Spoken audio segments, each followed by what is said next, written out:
A one-year deployment to Afghanistan is over for some local soldiers who returned to Mobile today. Fox 10 News reporter Renee Dials was with family members at Mobile's regional airport when the group got there.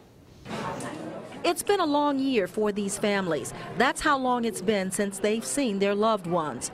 The waiting came to an end this morning. 8 members of the Alabama National Guard 115th Expeditionary Signal Battalion were greeted with lots of hugs and kisses. Kelly Andrews says she hasn't slept all week waiting for her daughter's return. Everything you see on the news, I just panic.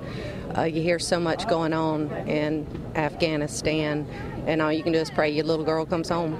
I was deployed for a full year, so it's definitely the longest time I've ever been away from home. Specialist Samantha Andrews says she was able to keep in touch with her family via the internet, but it was a luxury not every soldier had. Not all the soldiers were as lucky to have a constant internet connection like the main bases were, like I was stationed at. So it gets really tough for a lot of the soldiers trying to contact their families back home.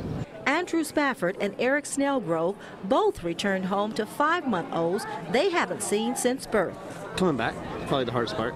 Why? Coming back, that should be the best one. Because you got to catch up on a whole year. Specialist Elias Davis is also ready to get back with his loved ones. It feels real good to be back home. I grew up in this town and I'm happy to come back to it and just ready to see my family.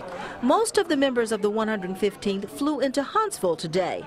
Andrew says that's where the big celebration took place. They're getting the balloons and the bands to welcome all the soldiers home, and that's wonderful. But the few soldiers that are based out of Mobile, we're lucky enough to get to fly into Mobile, so the families didn't have to make that drive. This homecoming may not be as big as the one in Huntsville, but it's certainly appreciated, and it's also a good start for these soldiers who all say they've got a lot of catching up to do. In Mobile, I'm Renee Dials, Fox 10 News.